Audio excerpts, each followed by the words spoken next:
नांदेड शहरातील अंबिकानगर येथील व्यापारी समीर येवतीकर या 42 वर्षीय व्यावसायिकाने गळफास घेत आत्महत्या केल्याची घटना आज सकाळी घडली आहे। शहरातील एका खासगी सावकाराच्या छळाला कंटाळून समीर येवतीकर याने आत्महत्या केली आहे। तो गेल्या काही वर्षापासून सावकाराशी व्यवहार करत होता। मात्र मयत समीरने मानसिक त्रास होत असल्याने आत्महत्या करत असल्याचे चिठ्ठीत लिहिले आहे। या प्रकरणी मयताच्या वडिलांच्या वतीने भाग्यनगर पोलीस ठाण्यात फिर्याद देण्यात आली आहे। शहर पोलीस ठाण्यात गुन्हा दाखल करण्याची प्रक्रिया सुरू आहे व पुढील तपास सुरू आहे।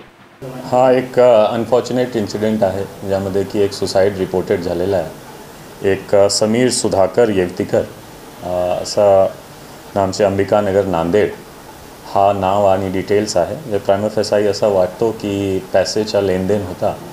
1 लाख रुपये त्यांनी उधार घेतला होता।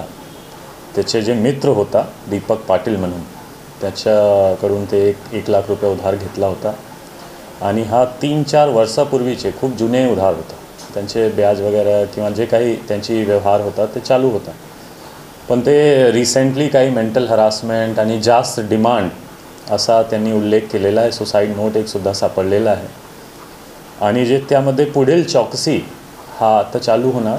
जे फिर्याद घेण्याची प्रक्रिया चालू आहे आणि पोस्टमॉर्टमसाठी बॉडीसुद्धा गेलेली आहे। पोस्टमॉर्टम नंतर आणि फिर्याद अनुसार ते गुन्हा दाखल होईल आणि आरोपीवर कारवाई होईल। ठळक घडामोडींसाठी देशोन्नती न्यूज चॅनलला सबस्क्राइब करा आणि बेल आयकॉन प्रेस करा। मुंबई, पुणे, नागपूर, मराठवाडा असो का विदर्भ, राजकीय, सामाजिक, शैक्षणिक क्षेत्र असो का क्रीडा, सर्वच घडामोडीचे विश्लेषण पाहायला विसरू नका। फक्त देशोन्नती न्यूजवर।